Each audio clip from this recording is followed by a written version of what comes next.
Yeah, I think Thompson will probably win that, depending on, again, I don't think Thompson's being put on his back's been tested too much, so if Thompson can get a takedown, then I think that could maybe change things up, but yeah, I think Thompson's a better striker, and if it stays on the feet, then Thompson will take the title.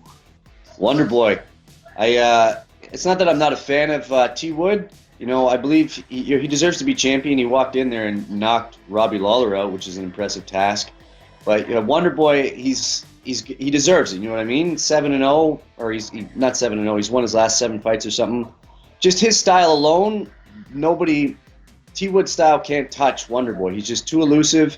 His wrestling's too good. Like, he's wrestling with Weidman, like a lot of bigger wrestlers, stronger wrestlers.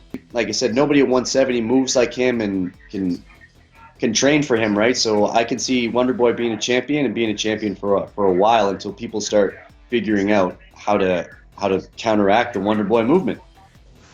Wonderboy. Yeah, all day, definitely Wonderboy. Thompson.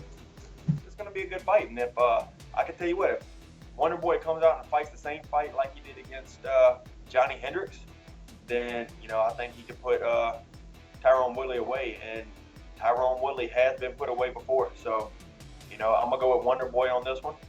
And a lot of people say that Johnny Hendricks ain't the same type of wrestler as Woodley, but I still think the dude it's probably his time, and he's gonna come out and he's gonna catch Woodley. Wonderboy, man. Tyron Woodley, he's from Missouri, I believe. He's a great dude. I've met him. I like him a lot. I like his fighting style. But, man, Wonderboy is just tall, lanky. He's got crazy power and is on a tear. I think Stephen Wonderboy Thompson takes this one for sure.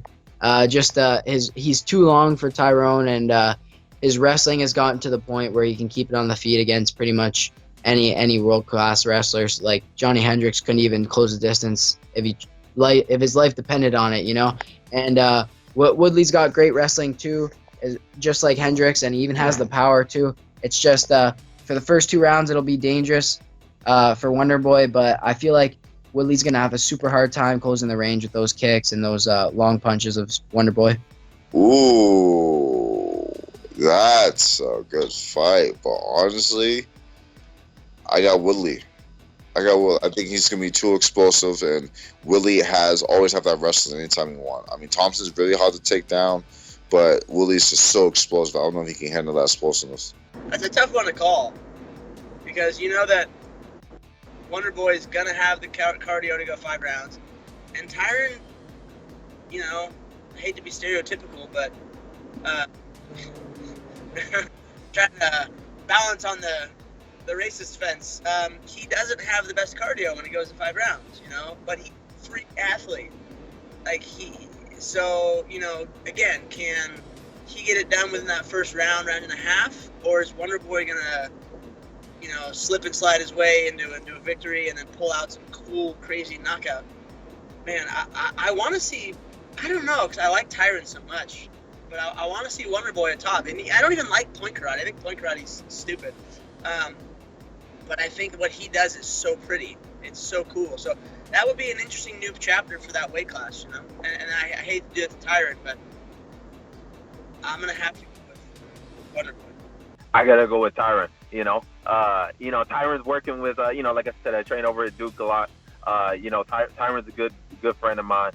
I think he's got one of my good training partners out there who fights exactly like Stephen Wonderboy. So I think he'll be very well prepared, and I know Duke will have him in shape. Duke will have him good, and Duke will be able to show him how to get past that tricky style of Wonderboy. So I'll go submission into the first round, rear naked choke for Tyron.